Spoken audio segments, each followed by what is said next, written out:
This is noise. And if you're playing guitar, it comes in many forms. Hiss, hum, squeals, buzzes during every beat and break, strings ringing out where they shouldn't be, even interference from other electronics and radio waves. If you're watching this video, you're probably not satisfied with your guitar sound. Chances are you're not using your hands or your gear to its full potential. We'll look at 5 ways to control noise and get a more precise and articulate guitar sound. Controlling noise starts with your hands, habits, and technique. First, we'll look at how to manage and leverage every physical interaction with the instrument, making the most of our hand and finger anatomy. Then we'll see how we can use gear when technique isn't enough. Controlling noise starts with your hands. If you really think about it, so little of your hands and fingers are actually doing anything. We'll break this into 2 zones, the picking hand and the fretting hand. You might already be familiar with the technique of palm muting, when you gently rest the palm of your hand near the bridge on the guitar strings. This produces a muted percussive chug by dampening or muting the strings. Placing your hand in this position is also effective when playing notes in the higher register and wanting to avoid accidentally striking or having the lower strings ring out. You can subtly move your palm across the strings from high to low, muting the strings you're not yet playing. As you move closer to the low E string, you're just opening up the strings that you're actually striking. You can also use the thumb joint here to mute when you're descending, playing a line from the high strings to the low strings.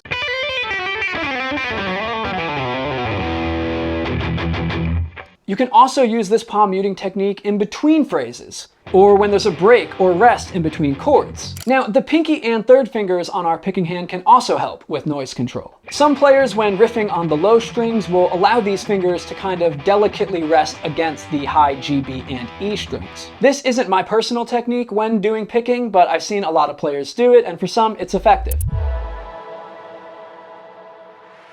Moving on to the fretting hand, this is not just for playing notes. The fretting hand is criminally underutilized, especially when you're sticking the landing at the end of a phrase or lick, when maybe 1 or 2 fingers max are actually playing anything. Even the fingers we're using to actively play notes can be used for noise control. Watch this. I'm going to use the most generic blues phrase possible to show you how all of the fingers on my fretting hand are going to assist in controlling noise while playing this lick. When fretting a note with the first finger, gently rest the underside of your index finger below the knuckle against the higher strings. This does work when riffing on the middle string set, especially the G string, preventing the B or E from ringing out. Even if you dig in hard or overshoot the G, you're not going to get that B or E string by accident. And it continues to help you control noise when your other fingers get in on the action. To get even more mileage out of your first finger placement, use the tip of the finger to gently rest against the next lowest adjacent string to the string you're playing a note on. In this case, resting against the D string when playing the 5th fret on the G. So the tip of my finger is muting the D, while the reverse side of my knuckle is muting the high B and E strings. Even when pulling off from 7 to 5 or picking aggressively,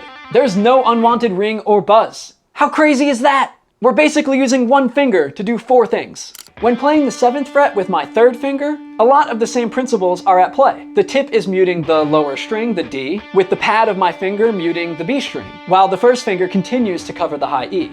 Now, if we combine that with the palm muting technique that we worked on with the picking hand, we get a complete holistic system of noise control. Nothing is going to escape that.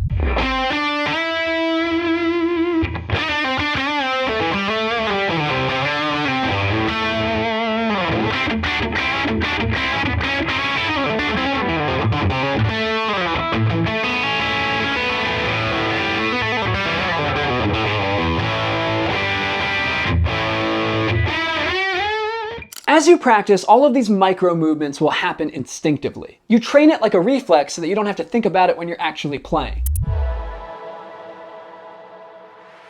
Now let's talk picks. Your pick type may feel like an afterthought when it comes to managing noise in your guitar playing, but it actually has a much greater impact than you might realize. Thinner picks are flexible and bright, great for things like snappy strumming. However, using a thin pick will give you more pick noise than the pure tone of the guitar string, especially on the wound lower strings, as the thin, flexible plastic grates against the ridges on the wound string.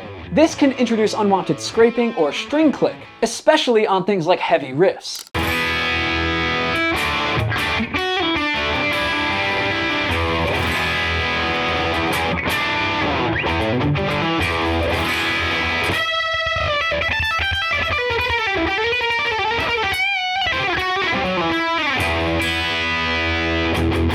Thicker picks give us tight precision, with more of the fundamental pitch of the tone we're playing, as opposed to the noise layers created by the plastic striking the string. Although they do feel rigid and kind of stiff when strumming or playing big wide open rhythm parts. The material also matters. Celluloid, nylon, Oltex, and Tortex. A smoother surface might produce less pick noise. Now, to be clear, one isn't better than the other. They're just different. Match the pick to the part, and learn to adjust your touch to compensate for any undesirable pick scrape or noise introduced by gauge or material.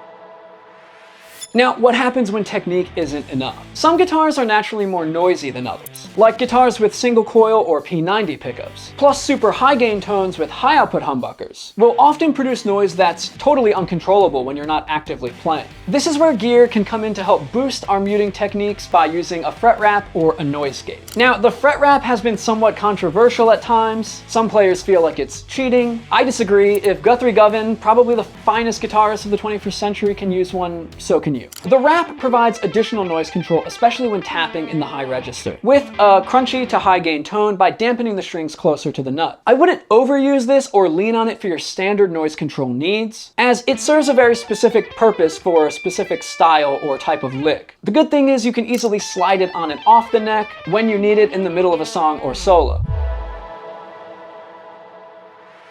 So for more general assistance, look no further than the trusty noise gate. The noise gate completely cuts off the guitar signal when the amplitude or volume of the signal goes below a certain threshold. This is especially useful when playing tight syncopated rhythm parts like in metal, and just in general when playing with a high gain tone on rhythm or lead tracks.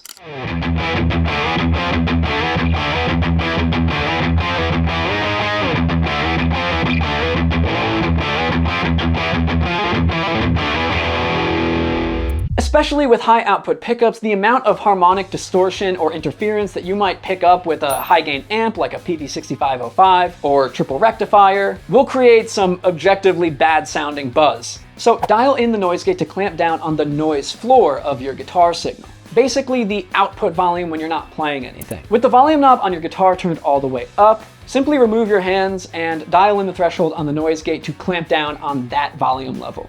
And to answer the question, does it gent? Of course it does. This is gent. But if it feels too genty and robotic, you can change the decay time, which is how quickly the gate will clamp down when you stop playing. A longer time will make it feel a little more natural as it naturally fades out. If it's your guitar itself that's noisy, say you have single coil pickups in a Strat and you're getting a lot of 60 cycle hum or radio interference, you can put this at the beginning of your signal chain or pedal board. In some cases, you can also add a noise gate to the end of the pedal board if you're getting buzz or interference on the way out. And yes, you can also run it through an effects loop, but be careful, especially when using time-based effects with a noise gate at the end of a signal chain or channel strip, because once the delay or echo repeats drop below the threshold, it's going to cut it off. So you won't necessarily be hearing your entire delay feedback trail. Thanks so much for watching. Don't forget to like and subscribe, and leave a comment below letting me know which guitar techniques and gear you want to learn about in the next video.